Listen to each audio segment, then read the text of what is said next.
Have you ever been in a situation where you had absolutely nothing left to lose?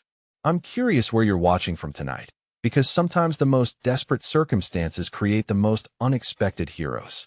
What I'm about to tell you happened right here in the heart of Chicago, where winter streets can be as dangerous as they are cold. Sofia Rinaldi pressed her back against the brick wall of Romano's restaurant, pulling her threadbare coat tighter around her shoulders.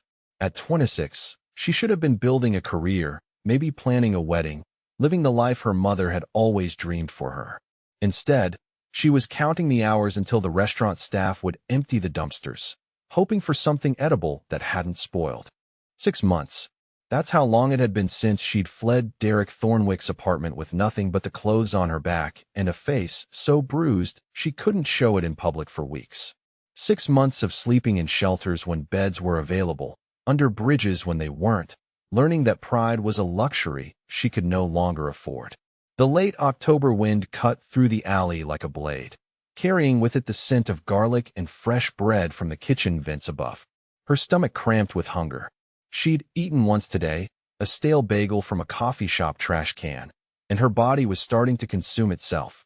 The social worker had told her there might be an opening at the women's shelter tomorrow, but tomorrow felt like a lifetime away when every minute was a battle against cold and exhaustion. Footsteps echoed from the main street, expensive leather on wet pavement. Sofia shrank deeper into the shadows, knowing that people like her made others uncomfortable. She'd learned to become invisible, to move through the city like a ghost haunting the edges of everyone else's life. The footsteps grew closer, accompanied by voices. Deep, careful tones, and the lighter sound of a child chattering excitedly about something called a cannoli. Sofia peered around the corner and saw them emerging from the restaurant's back entrance. The little boy couldn't have been more than 8, dark hair falling across his forehead as he gestured animatedly with small hands. He wore a navy wool coat that probably cost more than most people made in a month, and his eyes sparkled with the kind of innocent joy that Sofia remembered having once, long ago. 2 men flanked him, clearly bodyguards despite their attempts to look casual. They moved with the controlled alertness of people accustomed to danger, their eyes constantly scanning the street, the rooftops, the dark spaces between buildings. One spoke quietly into an earpiece while the other kept his hand inside his jacket. Sofia was about to retreat deeper into the alley when she saw them.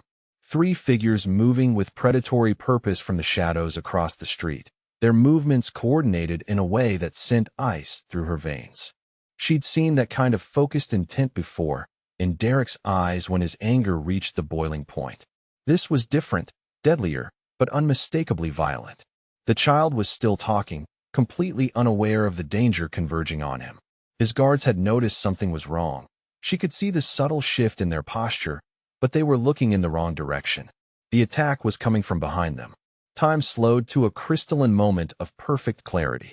Sofia saw the lead gunman raise his weapon, saw the muzzle flash that would end a little boy's life before it had truly begun. She saw the bodyguards spinning, reaching for their own guns, knowing they would be too late. She didn't think. Thinking was a luxury for people who had something to lose. Sofia launched herself from the shadows, her malnourished body moving faster than it had any right to. She hit the space between the gunman and the child just as the first shot rang out, fire tearing through her shoulder with devastating force. The impact spun her sideways, but she kept moving, kept pushing forward even as the second bullet found her ribs. The child's scream cut through the chaos like broken glass. She fell forward, covering him with her body as the third and fourth shots hit her back, each impact driving her closer to the ground. Blood was everywhere, warm and metallic, pooling beneath them on the cold pavement. She could hear, shouting now, the distinctive crack of return fire as the bodyguards engaged their attackers. Car tires squealed. Someone was yelling orders in Italian, their voice carrying the kind of authority that made other men move without question. Sofia's vision was going dark around the edges, but she kept her eyes on the boy beneath her. He was alive, terrified, crying, but alive. His wide brown eyes stared up at her with a mixture of shock and something that might have been gratitude. She'd done something right. For the first time in 6 months, maybe for the first time in her entire adult life, she'd done something that mattered. The pavement was cold against her cheek as consciousness began to slip away. Strong hands were lifting her. Voices were calling for paramedics. But all of it seemed to be happening from very far away. The last thing she saw before darkness claimed her was a man's face. Aristocratic features carved with concern and something else. Something that looked almost like wonder. Adriano Castellano knelt beside the woman who had saved his son's life, watching paramedics work to stem the bleeding from 4 gunshot wounds. She was young, maybe mid-20s, with shoulder-length auburn hair matted with blood and a face that would have been beautiful if not for the pallor of blood loss and the gauntness of prolonged hunger. Her clothes told a story he recognized from his work with various charities. Homeless, desperate, the kind of person his world taught him to overlook, to step around on the sidewalk without making eye contact.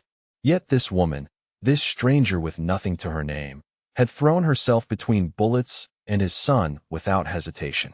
Marco was safe in the car now, shaken but unharmed, his young mind struggling to process what had just happened.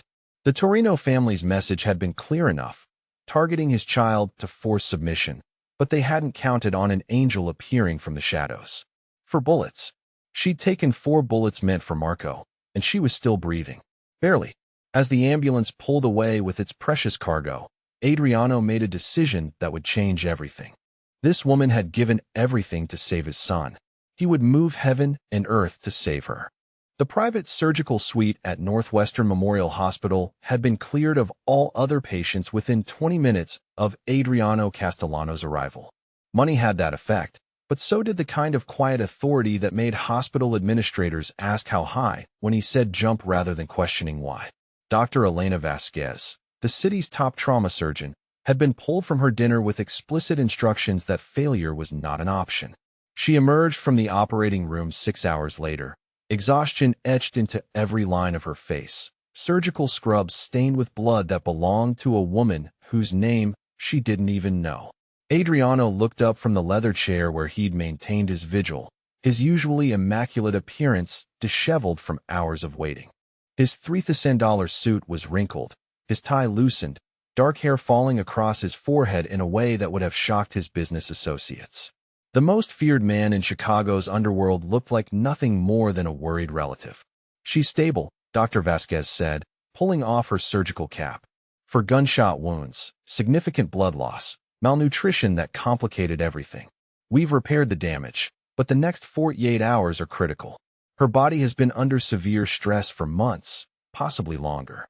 Adriano stood, his movements controlled despite the relief flooding through him. What does she need? The best care available, which she's getting. Rest, nutrition, time to heal. Dr. Vasquez paused, studying his face with professional curiosity. May I ask your relationship to the patient? We need to know who to contact about medical decisions if she's unable to make them herself. She saved my son's life, Adriano said simply. That makes her family. While Sophia fought for her life 3 floors above, Adriano's men worked with ruthless efficiency to piece together the events of the evening. Within hours, he had confirmation of what he'd already suspected. Antonio Torino had orchestrated the attack, a bold move designed to force Adriano's hand in their ongoing territorial dispute. The mistake had been targeting Marco. Children were off limits in their world, a line that civilized men didn't cross. But Antonio had never been accused of being civilized, and his desperation was beginning to show. Vincent Marconi, Adriano's chief of security, delivered the background report on Sofia Rinaldi at 2 in the morning. Adriano read it in the hospital waiting room, his anger building with every page. 26 years old. Former teacher at Lincoln Elementary. No criminal record, not even a speeding ticket. Parents deceased, no siblings, no close relatives. The only interesting entry was a domestic violence restraint order filed 8 months ago against one Derek Thornwick, a man with connections to several unsavory businesses and a history of putting women in the hospital. The timeline told a story that made Adriano's blood boil. Good woman meets charming man. Man reveals his true nature. Woman escapes with nothing rather than endure more abuse. Society fails her completely, leaving her to sleep on the streets while her abuser continues his comfortable life. She'd been living in hell for months, and still found the courage to risk everything for a child she'd never met. By dawn, Derek Thornwick would discover that his business loans had been called in, his assets frozen, and several of his more questionable associates had developed sudden memory problems. It wasn't revenge, Adriano told himself. It was simply removing obstacles that might threaten someone under his protection. Sophia woke slowly, consciousness returning in fragments that didn't quite fit together. The first thing she noticed was the absence of cold. For 6 months, she'd been perpetually frozen, the kind of bone-deep chill that sleep couldn't cure. Now she was warm, surrounded by softness that felt like floating on clouds. The second thing was the silence. Not the complete absence of sound, but the peaceful quiet of money. No sirens, no shouting, no harsh voices echoing off concrete walls.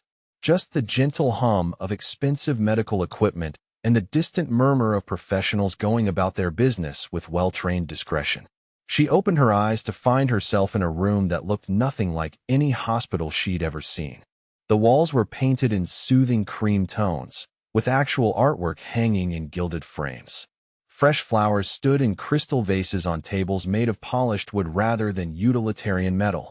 Through floor-to-ceiling windows, she could see Lake Michigan stretching toward the horizon, morning sunlight dancing across the waves. This had to be a dream. Or she was dead, though heaven looked surprisingly similar to a luxury hotel. A soft sound near the door made her turn her head, a movement that sent fire shooting through her shoulder and back. A man sat in a leather chair that looked like it belonged in a corporate boardroom, his attention focused on what appeared to be a tablet computer. Dark hair, olive skin, expensive clothes that couldn't quite hide the powerful build underneath. There was something familiar about his profile, but her memory felt wrapped in cotton. He must have sensed her movement because he looked up, and their eyes met for the first time while she was conscious. His were a startling shade of green-gray, the color of storm clouds over the lake, and they held an intensity that made her want to look away even as it held her captive. "You're awake," he said, setting aside the tablet and rising from his chair. His voice was deep, cultured, with the faintest trace of an accent that spoke of old-world sophistication. "How do you feel?" Sophia tried to speak and discovered her throat felt like sandpaper. A cup of water appeared at her lips with surprising gentleness, his hand steady as she took small sips. The simple kindness of the gesture brought tears to her eyes, though she couldn't say why. "Where am I?" she managed when her voice returned. "Northwestern Memorial Hospital. You've been unconscious for 2 days." He settled back into his chair, maintaining careful distance while keeping his attention focused entirely on her. "I'm Adriano Castellano." The name meant something, hovering at the edge of recognition, but she couldn't quite grasp it. More pressing was the question of how she'd ended up in what was clearly the most expensive hospital room in Chicago when she had exactly $17 to her name. "I can't afford this," she said, panic beginning to edge her voice. "Whatever this costs, I can't pay for it. You need to move me to a county hospital or a clinic or something." Something flickered across his expression, too quick to interpret. "Money isn't a concern. You saved my son's life. This is the least I can do in return." The memory came rushing back in vivid detail. The little boy with dark hair and trusting eyes. The gunman emerging from shadows. The impact of bullets and the warm spread of blood. His face, hovering over her as consciousness faded. "Is he okay?" The question burst from her lips with desperate urgency. "The little boy, is he hurt?" "Marco is fine. Not a scratch on him, thanks to you." Adriano leaned forward slightly, his intense gaze never wavering. "You threw yourself between him and 4 armed men without hesitation. Why?" The question caught her off guard. She'd expected many things upon waking up, but not a philosophical inquiry into her motivations. Why did anyone do anything when a child was in danger? The answer seemed so obvious that she wondered if she was missing something. "He's just a little boy," she said finally. "Someone was going to hurt him. Most people would have run. Called for help, maybe, but run first. You charged toward the danger instead." Adriano paused, studying her face as if trying to solve a puzzle. "My security team tells me you were homeless, living on the streets. You had every reason to avoid getting involved with something that wasn't your problem." Sophia felt heat creep up her neck. The shame of her circumstances, temporarily forgotten in the surreal comfort of this room, came flooding back. She was probably the first homeless person who'd ever set foot in this place, certainly the first to occupy one of their premium suites. "I should go," she said, trying to push herself upright and immediately regretting it as pain lanced through her torso. "Thank you for helping me, but I need to leave before someone realizes I don't belong here." His hand moved as if to steady her, then stopped, respecting the distance between them. "You're not going anywhere until the doctors clear you. And when that happens, we need to talk about your safety." "My safety? The men who shot you weren't random criminals, Sophia. They were targeting my family, and they know you interfered.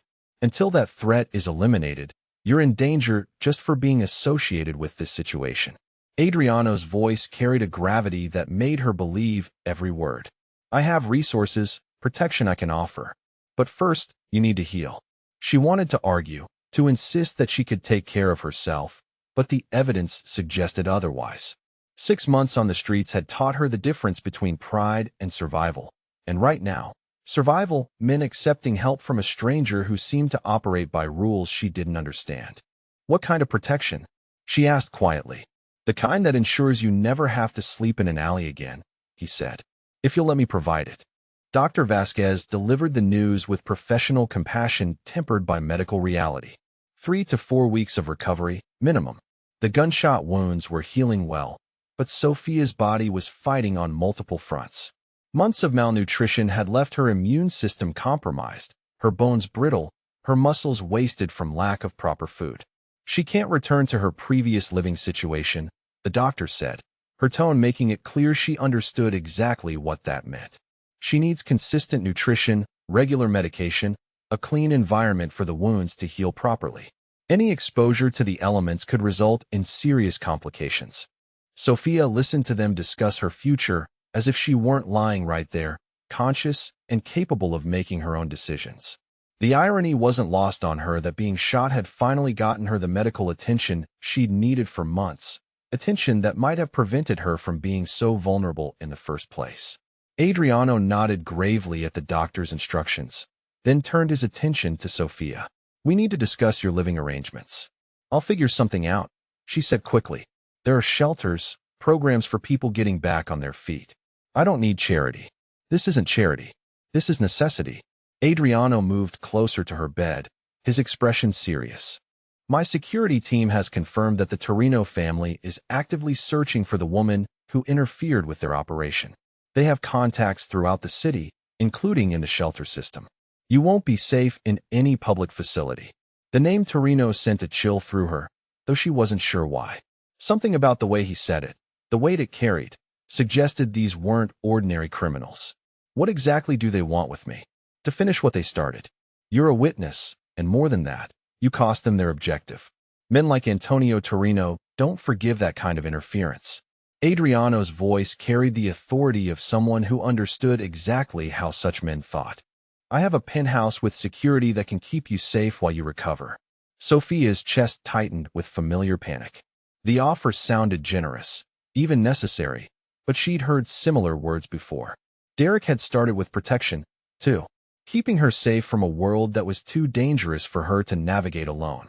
The cage had been beautiful at first, all luxury and consideration, before the bars became visible. "I appreciate everything you've done, but I can't accept that kind of help. Not from someone I barely know." Something shifted in Adriano's expression, a flicker of understanding that surprised her. "You've been hurt before. Someone made you feel trapped, controlled." It wasn't a question, and the accuracy of his observation made her defensive. "I just prefer to take care of myself." "I understand. But taking care of yourself isn't possible right now, and pride won't stop a bullet." Adriano pulled his chair closer, close enough that she could see the genuine concern in those storm-gray eyes. "I'm not asking you to trust me completely. I'm asking you to let me keep you alive long enough for you to heal and make your own choices again." The logical part of her mind knew he was right. She had nowhere to go, no resources, and apparently people who wanted her dead. But the wounded part of her, the part that Derek had systematically destroyed over 2 years of psychological warfare, screamed warnings about powerful men and their offers of protection. "What exactly would this arrangement involve?" she asked carefully. "A secure floor of my building. Your own space, your own privacy. Security that's invisible unless you need it. Medical care until you're fully recovered. No obligations, no conditions beyond letting us keep you safe." The words were reasonable, but Derek's had been reasonable too. in the beginning. How do I know you won't change the terms once I'm dependent on you? Adriano was quiet for a long moment, considering her question with the seriousness it deserved. Because I've seen what happens when powerful men abuse that power. Because my son will ask me about the woman who saved his life, and I want to tell him that we honored that sacrifice. And because breaking my word to someone who bled for my family would make me the kind of man I've spent my life trying not to become. There was something in his voice, a note of personal pain that suggested he'd witnessed such abuse firsthand. Sophia studied his face, looking for the tells she'd learned to recognize in Derek. The slight tightening around the eyes that meant anger was building. The set of the jaw that preceded ultimatums. The way hands moved when violence was being considered. She saw none of it. Instead, she saw patience, genuine concern, and something that might have been respect for her autonomy, even in her current vulnerable state. 24 hours, she said finally. I'll stay 24 hours, and if I want to leave, you'll help me find somewhere else to go. 24 hours, he agreed without hesitation. The penthouse occupied the entire top floor of a gleaming tower overlooking the lake, and stepping into it was like entering a different world. Floor-to-ceiling windows offered panoramic views of Chicago's skyline, while the interior design spoke of understated elegance rather than ostentatious display. Everything was clearly expensive, but it felt like a home rather than a showpiece. Adriano led her slowly through the main living areas, respecting her need to move carefully while her wounds healed. The kitchen was a masterpiece of modern design, all granite and stainless steel, large enough to accommodate a professional chef, but somehow still maintaining an intimate feel. The living room centered around a massive stone fireplace, comfortable furniture arranged to take advantage of the spectacular views. Your room is this way, he said, guiding her down a hallway lined with original artwork. It has its own bathroom and a balcony if you enjoy fresh air. There's a call button that will bring security or medical assistance immediately, but no one will enter without your permission. The guest bedroom was larger than any apartment she'd ever lived in, decorated in soft blues and creams that somehow managed to be both luxurious and restful. French doors opened onto a private balcony with views of the lake, while a sitting area by the windows included shelves lined with books and a comfortable reading chair. It's beautiful, she said quietly, overwhelmed by the generosity of it all. I hope you'll be comfortable here. Adriano moved toward the door, then paused. Dinner is usually around 6, if you'd like to join us. No pressure, but you're welcome at our table. After he left, Sophia explored her temporary sanctuary with careful steps. The bathroom was larger than most people's bedrooms, with a soaking tub that looked deep enough to swim in and a shower with enough space for 3 people. Fluffy towels and high-end toiletries were arranged with hotel precision, and she realized it had been months since she'd had access to truly hot water. A soft knock interrupted her exploration. Come in, she called, expecting to see Adriano. Instead, a small figure appeared in the doorway.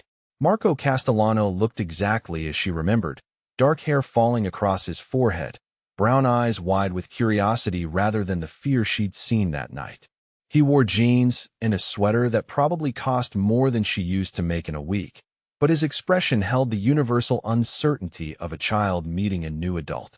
Hi, he said quietly. Papa said you're staying with us for a while. Hi yourself. Sophia smiled, charmed by his careful politeness. How are you feeling? That was pretty scary the other night. I'm okay. Marco stepped further into the room, his natural curiosity overcoming his initial shyness. Papa says you got hurt because you helped me. That you didn't even know me, but you helped anyway. Sometimes helping people is the right thing to do, even when it's scary. Were you scared? He asked, moving to sit in the chair by the window. When the bad men had guns. Sophia considered lying, giving him the kind of sanitized answer adults usually offered children. But there was something in his intelligent eyes that suggested he could handle truth, and she'd never been good at false comfort. Very scared, she admitted. But you know what? Sometimes being brave means doing the right thing even when you're scared. Papa says that too. Marco swung his legs from the chair, still too small for his feet to touch the floor. He says being brave isn't about not being afraid. It's about doing what needs to be done anyway. Your papa sounds like a smart man. He is. Marco paused, studying her with the directness that only children could manage. Are you going to stay? For real. I mean, not just until you feel better? The question caught her off guard. I don't know yet. We'll see how things go. I hope you do. It gets lonely sometimes. Just me and Papa and all the grown-ups who work for him. Marco's honesty was disarming. None of them know how to play video games properly, and they all let me win at checkers because they're afraid Papa will be mad if they don't. That doesn't sound very fun. It's not. But Papa says people treat me differently because of who he is, and I have to understand that not everyone can be a real friend. Marco looked at her hopefully. You didn't know who Papa was when you helped me, right? So you weren't trying to make him like you or anything? No, I had no idea who you were. I just saw a little boy who needed help. Marco beamed as if she'd given him the greatest gift in the world. That's what I thought. Papa was right about you being special. Before Sophia could ask what exactly Adriano had said, the sound of movement in the kitchen drew their attention. Voices carried down the hallway, one distinctly Adriano's and another she didn't recognize. Marco hopped down from the chair with practiced ease. Papa's cooking dinner. He always cooks on Sundays because he says restaurants don't know how to make real Italian food. He's really good at it, better than our housekeeper, but don't tell her I said that. Sophia followed Marco toward the kitchen, moving slowly to accommodate her healing wounds. The scene that greeted her was so unexpected that she stopped in the doorway to stare. Adriano Castellano, the man whose very name apparently made dangerous people reconsider their life choices, stood at the massive stove wearing an apron that read, "Kiss the Cook," in faded Italian script. His sleeves were rolled up to his elbows, showing strong forearms as he stirred something that smelled like heaven.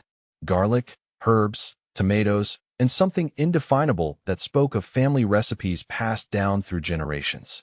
Marco, set the table please, Adriano said without turning around. 3 places tonight. Sophia watched this domestic scene unfold, her preconceptions crumbling with each passing moment. This wasn't the behavior of a man accustomed to having others serve him. This was someone who found genuine pleasure in caring for his family, who understood that love was expressed through action as much as words. When he finally turned around, flour dusting his expensive shirt and a wooden spoon in his hand, he looked nothing like the intimidating figure who'd sat by her hospital bed. He looked like a father preparing dinner for his son, welcoming a guest into his home with unconscious grace. I hope you're hungry, he said simply. Nothing heals the body like good food made with care. As Sophia took her place at the table, watching Adriano serve pasta with the same focused attention he'd given her medical care, she realized something had shifted. For the first time since Derek, she was beginning to understand the difference between a man who controlled through fear and one who protected through strength. The difference, she was learning, was everything. 3 days into her stay at the penthouse, Sophia discovered that Adriano Castellano was a man of routines. He rose before dawn to handle business calls with associates on the East Coast, spent an hour in the building's private gym, and always returned to make breakfast for Marco before school. The domestic rhythm was soothing in a way she hadn't expected, a stark contrast to the chaos of shelter life and the unpredictability of the streets. She'd taken to joining them for these morning meals, drawn by Marco's chatter about school projects and soccer practice, and by the careful way Adriano ensured she ate enough to aid her recovery without making her feel scrutinized. He'd clearly researched proper nutrition for healing gunshot wounds, because meals appeared with precisely the right combinations of protein and vitamins, prepared with a skill that spoke of genuine passion for cooking. This morning was no different, except for the way Adriano's jaw tightened as he read something on his phone while scrambling eggs. The tension in his shoulders was subtle but unmistakable, and Sophia had spent enough time reading dangerous men's moods to recognize when violence was being contemplated. Bad news? She asked quietly, not wanting to alarm Marco. Nothing that can't be handled, Adriano replied, but his smile didn't reach his eyes. Vincent will be joining us for dinner tonight. Business to discuss. Marco looked up from his orange juice with the sharp intelligence that seemed to run in the family. Is it about the bad men who hurt Sophia? Adriano's pause lasted a fraction too long. It's just business, Marco. Nothing for you to worry about. But Sophia caught the look that passed between father and son, the kind of weighted communication that spoke of previous conversations about danger and safety. Marco might only be 8, but he'd been raised in a world where such discussions were necessary, where threats were real and constant rather than abstract possibilities. After Marco left for school with his security detail, The penthouse fell into the comfortable quiet that had become Sophia's favorite part of the day. No demands, no schedules, just the peaceful luxury of healing and safety. She'd been reading in the living room when Adriano returned from his morning meetings, his usual composure slightly frayed around the edges. "How are you feeling today?" he asked, settling into the chair across from her with the careful movements of someone carrying invisible weight. "Better. The pain is manageable now, and I can move around without feeling like I'm going to collapse." Sophia marked her place in the book, studying his face. "You look like someone who hasn't slept well." Adriano ran a hand through his dark hair, a gesture she'd learned meant he was debating how much to reveal. "Work has been complicated lately. The situation we discussed in the hospital is evolving in ways that require careful handling. The Torino family, among other things." He leaned back in his chair, and for the first time since she'd known him, he looked genuinely tired. "My world isn't complicated by normal standards, Sophia. People look at what I do and see only the danger, the violence, the choices that put my family at risk every day." She set down her book completely, recognizing this as something more significant than casual conversation. "What do you see when you look at it?" "I see a legacy I never wanted and can't escape." Adriano's voice carried a weight of old pain. "My father built an empire that protects thousands of families, provides for communities that the city government forgot, ensures justice when the legal system fails. But it also paints a target on everyone I love." The honesty in his words surprised her. She'd expected deflection or the kind of romanticized explanation that criminals often gave for their choices. Instead, she heard genuine conflict, the struggle of a man caught between duty and desire. "You could walk away," she said carefully. "People change careers all the time. Not from this one. Once you're born into certain families, leaving isn't really an option. Too many people depend on the stability. Too many enemies would see weakness to exploit." Adriano looked out at the lake, his expression distant. "The best I can do is try to minimize the damage, especially to Marco." "Is that why you're not married? Because of the danger?" The question slipped out before she could stop it, more personal than she'd intended. Adriano's gaze snapped back to her, something unreadable flickering across his features. "Partially," he said after a moment. "It's difficult to ask someone to accept that kind of life, to risk becoming a target simply by caring about me. Most women who show interest are attracted to the power or the money, not the man beneath all of that." Sophia felt an unexpected pang of sympathy. She'd experienced the opposite problem with Derek, a man who'd seemed interested in her as a person before revealing his true nature, but the end result was similar. Trust became complicated when motives were unclear. "That must be lonely," she said quietly. "It is. But loneliness is better than putting someone in danger or discovering they only see you as a means to an end." Adriano's eyes found hers, holding her gaze with unexpected intensity. "Until recently, I thought that was simply the price of the life I lead." Something in his tone made her pulse quicken, but before she could respond, his phone rang. The conversation that followed was brief and conducted in rapid Italian, but his expression grew progressively darker as he listened. "I have to go," he said when the call ended. "Vincent will stay in the building today, and there's additional security on the floor. Don't leave the penthouse for any reason." "What's happening?" "The Torinos made a move against one of our legitimate businesses. 3 people are in the hospital, and they left a message about unfinished business." Adriano's voice had taken on the hard edge she'd heard that first night, the tone of a man accustomed to making life-and-death decisions. "This isn't over, and they're escalating." Fear clawed at her throat, not for herself, but for him. "Be careful." The simple words seemed to surprise him. "Always am," he said, but his expression softened slightly. "We'll talk more tonight." The hours dragged while Adriano was gone. Sophia tried to read, attempted to nap, even helped Marco with his homework when he returned from school, but her attention kept drifting to the windows and the city beyond. Somewhere out there, men with guns were moving in patterns she couldn't understand, playing a deadly game where the stakes were measured in blood. When Adriano finally returned near sunset, she could see the tension in every line of his body. His expensive suit was rumpled. There was a cut on his knuckles that hadn't been there that morning, and his eyes held the flat coldness of someone who'd been forced to do things he'd rather forget. Marco hugged his father with the fierce intensity of a child who understood that danger was real, then disappeared to his room without being asked. Whatever had happened, it had been serious enough to warrant that level of discretion. How bad was it? Sophia asked when they were alone. Bad enough. 2 of my people are still in surgery, and we lost a significant shipment to their sabotage. Adriano poured himself 3 fingers of whiskey from a crystal decanter, downing half of it in one swallow. But Antonio crossed a line today. He involved civilians, hurt innocent people to send a message. What happens now? Now it becomes personal. Adriano finished his drink and moved to pour another, then stopped himself. I'm sorry. You shouldn't have to listen to this. You've already been through enough because of my world. I'm not going anywhere, Sophia said, surprising herself with the conviction in her voice. And I want to understand what I'm dealing with. He turned to study her face, as if trying to determine whether she meant it. When he spoke again, his voice was quieter, more personal than she'd heard before. I wake up every morning knowing that the choices I make could get my son killed. That the legacy my father left me might be the thing that destroys everything I love. Do you know what that does to a man, Sophia? Living with that kind of responsibility, that weight? She could see the pain in his eyes, the burden he carried with quiet dignity.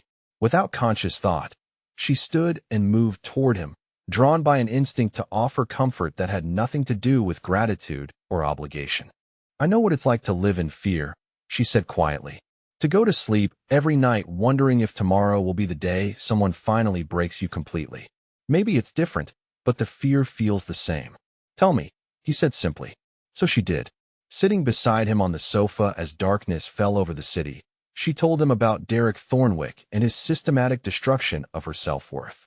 The isolation from friends and family, the financial control that made leaving seem impossible, the escalating violence that finally drove her into the streets rather than endure one more day of his twisted version of love. He was charming at first, she said, her voice steady despite the difficulty of the words. Protective in a way that felt romantic until I realized it wasn't protection, it was possession. He wanted to keep me safe from a world he'd convinced me I couldn't handle alone. How did you finally leave? He put me in the hospital, and for the first time, someone asked me directly if I was being abused. The nurse, she wouldn't let it go, kept asking until I admitted the truth. But by then I had nothing left. No job because he'd convinced me to quit, no friends because he'd driven them away, no family because they'd stopped reaching out when I kept making excuses for his behavior. Adriano's hands had clenched into fists during her story, but his voice remained gentle. You survived. You got out. Barely. And look where it got me. Sleeping in alleys, digging through trash cans for food, invisible to everyone who passed by. Sophia laughed bitterly. Sometimes I wonder if Derek was right about me not being able to handle the world alone. He was wrong about everything, Adriano said with quiet intensity. A woman who throws herself between bullets and a child she doesn't know can handle anything the world has to offer. The conviction in his voice made her look up, and she found him watching her with an expression that made her breath catch. There was admiration there, and something else. Something that looked dangerously like desire. The space between them seemed to shrink without either of them moving. She could smell his cologne, feel the warmth radiating from his body, see the way his gaze dropped to her lips before returning to her eyes. The air felt charged with possibility, heavy with the weight of shared confidences and growing attraction. Sophia, he said, her name a whisper that seemed to carry more meaning than all the words they'd exchanged. She leaned toward him, drawn by something stronger than logic or caution. His hand came up to cup her cheek, thumb stroking across her skin with devastating gentleness. This was what she'd been afraid to hope for, what Derek had convinced her she didn't deserve. Not possession disguised as protection, but genuine care offered without conditions. His phone rang, sharp and insistent in the quiet room. Adriano closed his eyes for a moment, clearly torn between duty and desire, then reached for the device with obvious reluctance. The conversation was brief but urgent, conducted in English for her benefit. Yes, I understand. How many? All right, I'm on my way. Business emergency, he said after ending the call, but his eyes remained fixed on her face. I have to go, but Sophia, this conversation isn't finished. Be safe, she said again, and this time the words carried all the meaning she couldn't yet voice. After he left, Sophia remained on the sofa, touching her cheek where his hand had been. For the first time in longer than she could remember, she was beginning to hope that maybe, just maybe, she deserved something good. And the realization that she genuinely cared about his safety, that his well-being had become important to her beyond simple gratitude, was both thrilling and terrifying. She was falling for Adriano Castellano, and that changed everything. Vincent Marconi delivered the intelligence report at 7 in the morning, his usually composed demeanor showing cracks of genuine concern. Sophia could hear the urgent voices from the kitchen as she emerged from her bedroom, drawn by the tension that seemed to vibrate through the penthouse walls. They found her, Vincent said without preamble. One of their contacts in the hospital system identified the woman who was treated for multiple gunshot wounds that night. They know she's alive, and they know she's here. Adriano's response was swift and decisive. Double the security rotation. No one gets within 3 blocks of this building without identification.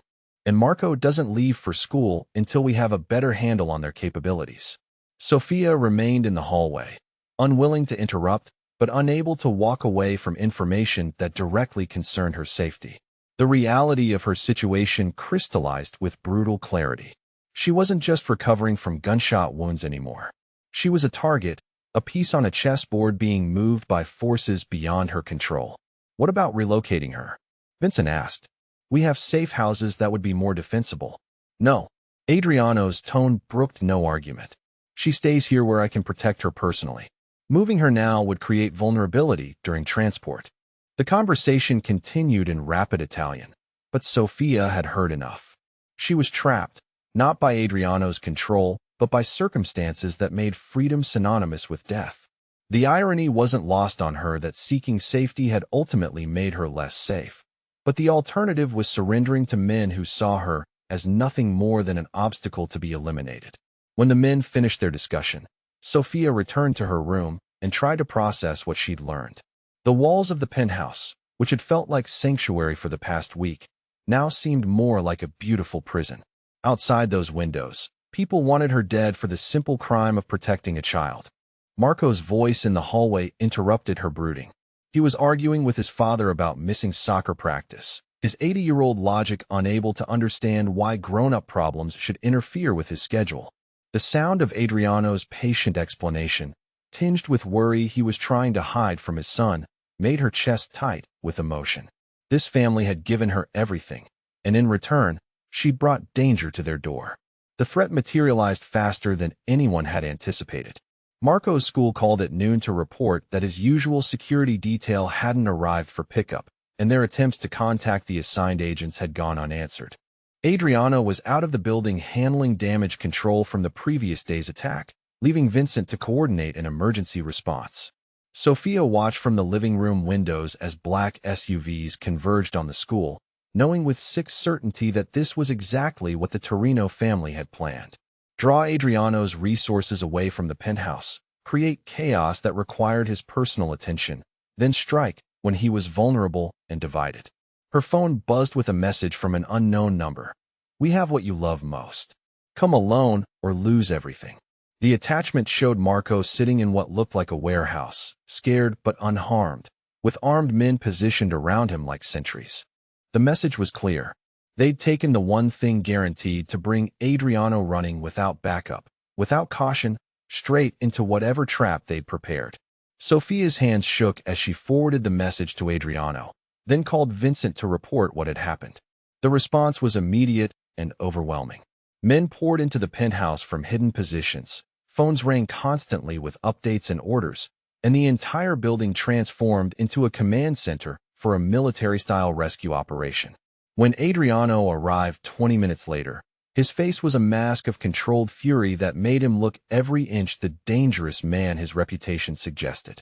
He moved through the apartment with lethal precision, issuing orders in 3 languages, while weapons appeared from hidden safes and tactical gear was distributed to his security team. They want me to come alone, he said to Vincent, studying building schematics on a tablet. Classic tactical error. They assume emotional investment equals strategic stupidity. What's the plan? Vincent asked. We give them what they expect, then hit them with everything they don't. Adriano looked up from the tablet, his storm gray eyes finding Sophia across the room. But first, we get her somewhere safe. I'm not leaving, Sophia said immediately. Not while Marco is in danger because of me. This isn't your fault, and it's not your fight. Adriano moved toward her, his expression softening despite the crisis. I need to know you're safe so I can focus completely on getting my son back. He's in danger because I interfered with their plans. That makes it my responsibility too. Sophia stood her ground, drawing on reserves of strength she'd thought were exhausted months ago. Besides, you might need me. How could we possibly need you in an armed confrontation? Because I'm the one they really want, and we both know it. Marco is leverage, but I'm the objective. They won't stop coming until they finish what they started. Sophia's voice grew stronger as conviction took hold. Use that. Let me be the bait that draws them out. Adriano's face went pale. Absolutely not. I won't trade your life for his, no matter the tactical advantage. You wouldn't be trading anything. You'd be using their obsession with me to save your son and end this permanently.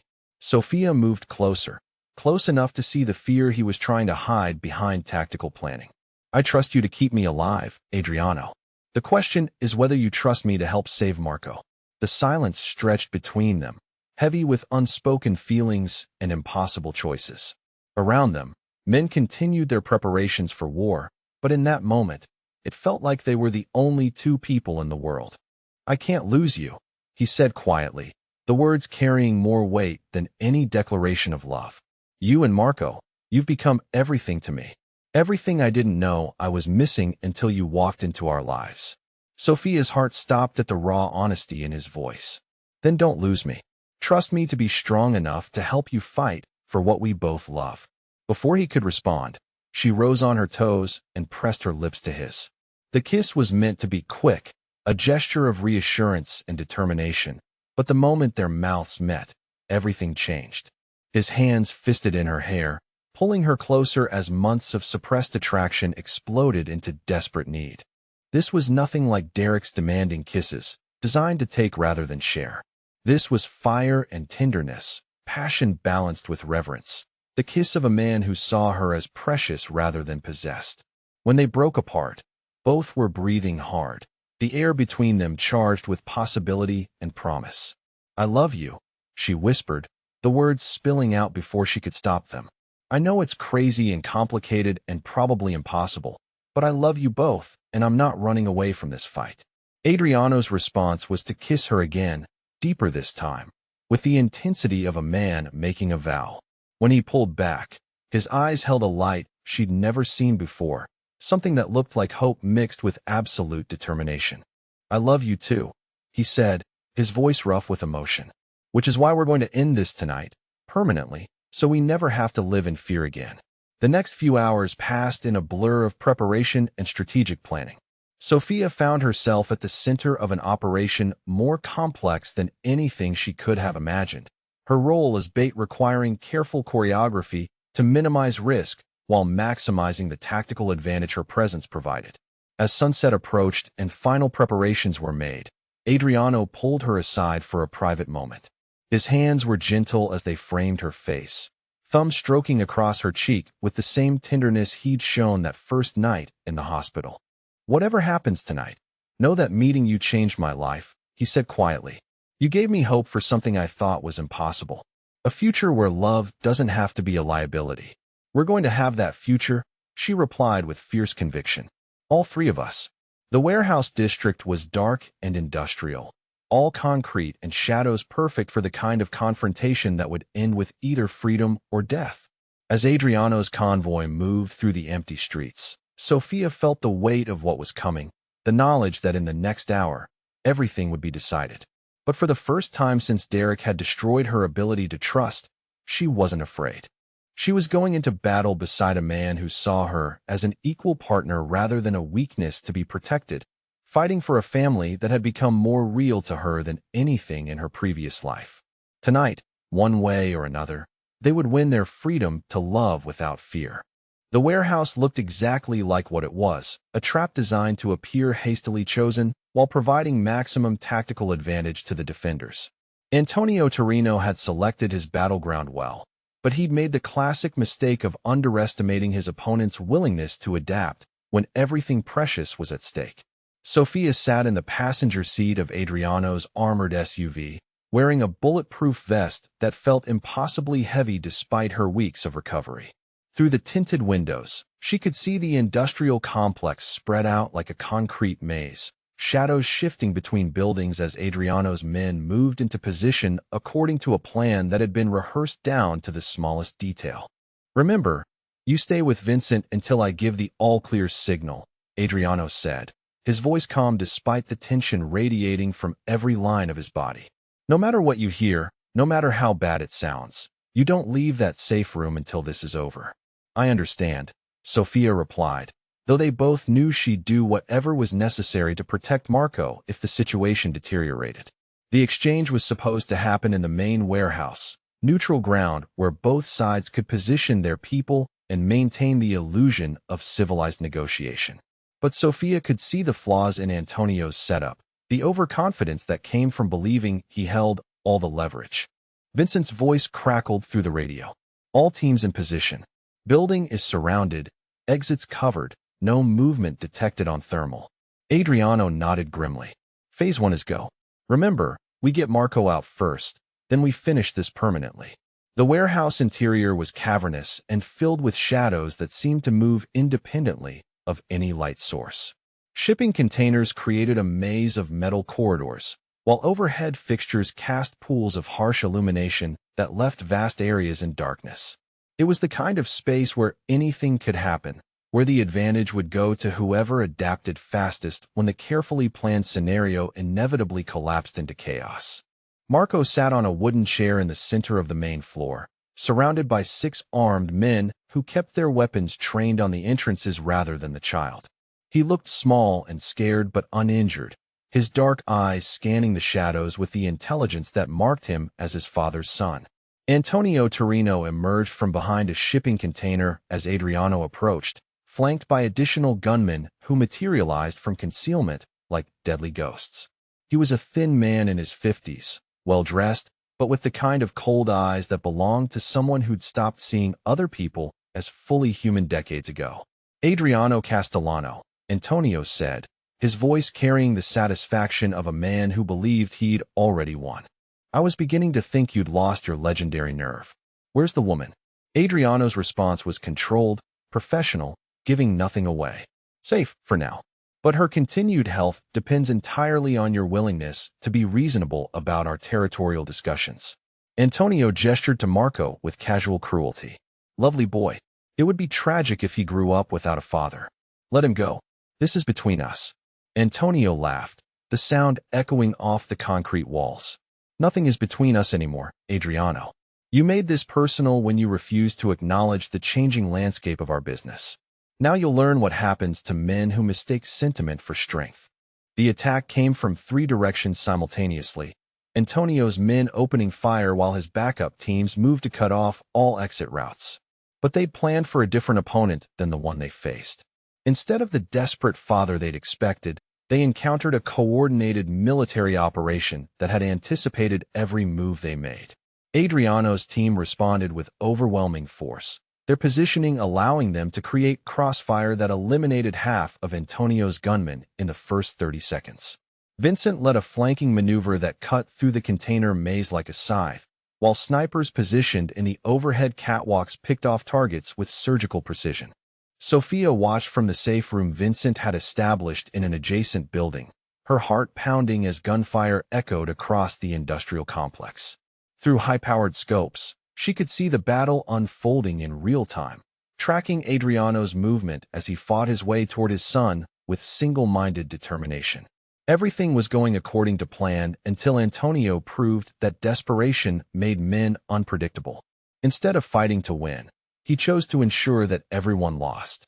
The explosion that rocked the warehouse came from charges he'd placed throughout the structure, designed to bring the entire building down rather than allow his defeat. The blast separated Adriano from Marco, debris creating barriers that turned the rescue into a deadly obstacle course. Worse, it created an opening that allowed Antonio's remaining men to reach the boy before Vincent's team could intercept them. Sophia saw it happen through the scope, watched Marco disappear behind a wall of concrete, and twisted metal with 2 gunmen who'd survived the explosion. The radio chatter confirmed what she already knew. The safe extraction route was blocked, Adriano was pinned down by sniper fire, and Marco was being moved to a secondary location where Antonio waited with his final card to play. Vincent grabbed her arm as she headed for the door. "You can't go out there. It's a war zone. That little boy is about to die because men like Antonio see children as chess pieces instead of human beings," Sophia said, her voice carrying a steel that surprised them both. "I won't hide in here while he's murdered to make a point. Adriano will never forgive me if I let you get killed. Then make sure I don't get killed. But I'm going, with or without backup." Vincent looked at her for a long moment, seeing something in her expression that made him nod slowly. 5 minutes. I need 5 minutes to get a team in position to cover you."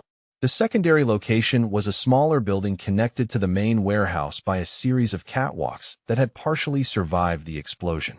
Sophia made her way through the wreckage with Vincent's team providing overwatch, her focus entirely on reaching Marco before Antonio decided that his leverage had expired. She could hear voices as she approached the building, Antonio's cold tones mixed with Marco's terrified whimpers. The sound of the child's fear cut through her like a physical blow, bringing back memories of her own helplessness in Derek's hands, the feeling of being completely at the mercy of someone who enjoyed causing pain. But this time was different. This time she wasn't alone and powerless. This time she had people who would fight beside her, who saw her as strong rather than weak. The door to the building hung askew on damaged hinges, providing cover as she assessed the situation inside.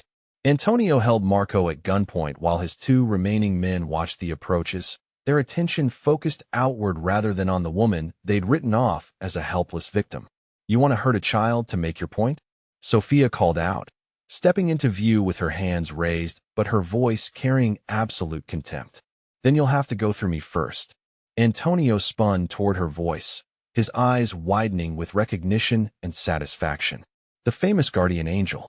How touching that you've come to die with the boy you saved. Let him go and take me instead. You said yourself I'm the one who cost you your original objective. Marco's just a little boy who doesn't deserve to suffer for adult mistakes." Noble sentiment, but tactically flawed. Antonio pressed his gun against Marco's temple, making the child whimper with terror. "I think instead I'll kill you both while his father watches helplessly. The psychological damage will be much more satisfying than simple murder." Sophia saw the calculation in his eyes, the moment when he decided that talking was finished and killing could begin. She also saw Marco's small hand moving toward his pocket, where something metallic caught the light for just an instant. The boy had been paying attention during his father's security lessons, and he chose his moment perfectly.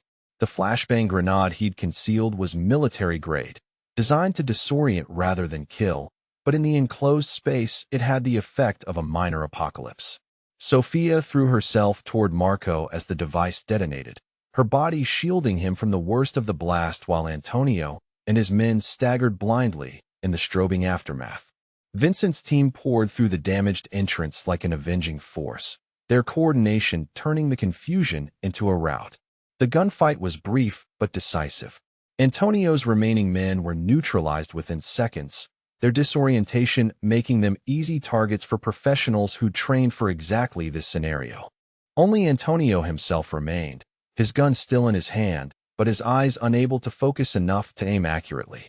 Adriano appeared in the doorway like something from Marco's nightmares made real, covered in concrete dust and blood, but moving with lethal purpose. His weapon was trained on Antonio's center mass, his finger on the trigger, and his face held the kind of cold fury that preceded executions. "You threaten my family," Adriano said, his voice carrying the weight of absolute judgment.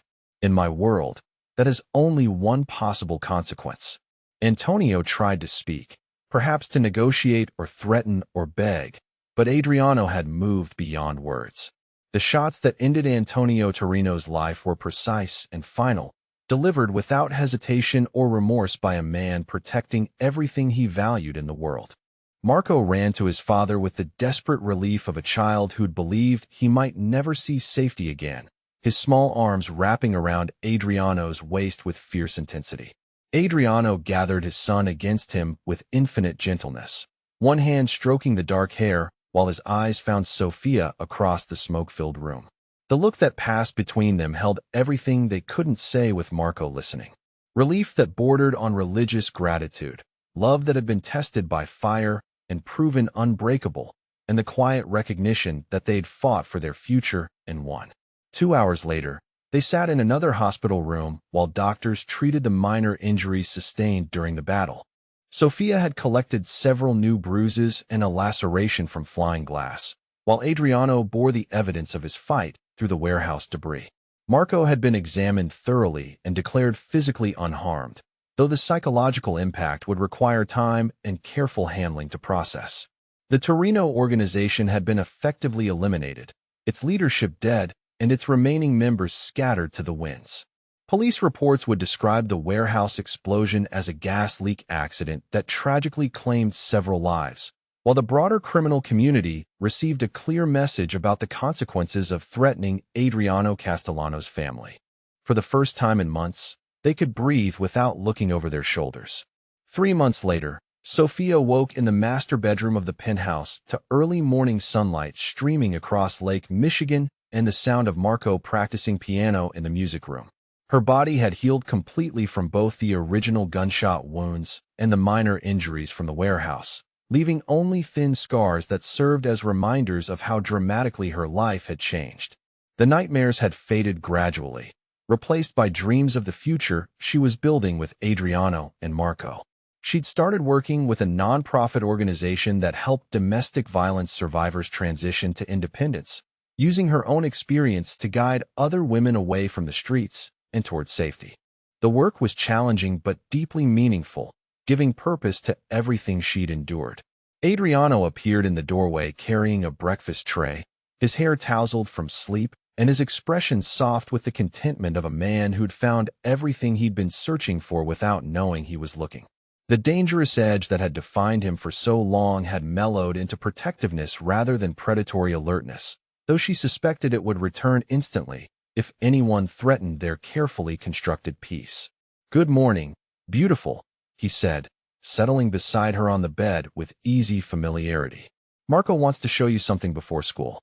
"What kind of something?" Sophia asked, accepting the coffee he offered and noting the way his eyes tracked her movements with continued wonder, as if he still couldn't quite believe she was real and staying. "The kind that involves rings and speeches he's been practicing for 2 weeks. Adriano's smile held nervous excitement that transformed his aristocratic features into something almost boyish. "I may have mentioned that I had a question to ask you." Sophia's heart stopped, then began racing with anticipation and joy. When she'd first moved into the penthouse, permanently this time, they'd talked about the future in careful hypotheticals. Marriage had been discussed as something they both wanted, but felt might be rushing given the dramatic circumstances of their relationship. Apparently, 3 months of domestic happiness had convinced them both that some things didn't require lengthy deliberation. Marco appeared in the doorway wearing his school uniform and an expression of barely contained excitement that made him look even younger than his 8 years. In his hands, he carried a small velvet box that he handled with the reverence of someone carrying the crown jewels. "Papa says you love us," Marco announced without preamble, his directness cutting through any possibility of romantic subtlety. "And we love you too. So we want to ask if you'll marry us and be my mom for real instead of just pretending." Adriano laughed, the sound rich with happiness and mild exasperation. "We practiced this speech, Marco. You were supposed to let me do the talking." "I know, but I got excited." Marco bounced slightly on his toes, his enthusiasm infectious. "Besides, she already knows what we're going to say, right? We're supposed to be together. Anyone can see that." Sophia looked between the two most important people in her world, these males who'd given her back her life and shown her what love was supposed to feel like. Adriano's proposal had been inevitable since the moment they'd chosen to fight together rather than apart, but having it presented by his son made it impossibly more meaningful. Before she could answer, Adriano took the box from Marco and opened it to reveal a ring that took her breath away. The center stone was a perfect emerald surrounded by diamonds, elegant and substantial without being ostentatious. It was the kind of ring that belonged to a woman who would stand beside a powerful man as his equal partner, not a trophy to be displayed. Sophia Rinaldi, Adriano said, his voice carrying all the formality of a man making the most important speech of his life. You saved my son and changed both our lives in ways we never could have imagined. You've shown us what it means to have a real family, built on love rather than obligation. Would you do me the honor of becoming my wife and Marco's mother? The word yes seemed inadequate to express everything she felt, but it was the only answer her overwhelmed heart could manage. The ring slid onto her finger with perfect precision, as if it had been made specifically for her hand, and suddenly everything clicked into place with almost audible satisfaction. Marco cheered and launched himself onto the bed, wrapping both adults in a hug that smelled like soap and childhood and infinite possibility. For several minutes, they simply held each other, marveling at the completeness of what they'd created from the ashes of trauma and violence. Later, after Marco had gone to school with his security detail, and they'd spent an hour calling friends and family with the news, Sofia and Adriano sat together on the balcony overlooking the lake. The city spread out below them like a promise of all the years they'd have to explore it together, to build memories and traditions, and the kind of deep happiness that came from absolute trust. I never thought I'd have this, Sofia said quietly, watching boats move across the water like distant toys. A family that feels safe, love that doesn't come with conditions or threats. I never thought I could offer it to someone, Adriano replied, his arm tightening around her shoulders. My world was too dangerous, too complicated for someone innocent to navigate safely. But you're not innocent, are you? You're strong in ways I'm still discovering. Strong enough to handle being married to Chicago's most notorious businessman? Strong enough to be partners with him in everything that matters. Adriano turned to face her fully, his expression serious despite the joy underlying every word. There will still be challenges, situations that require careful handling.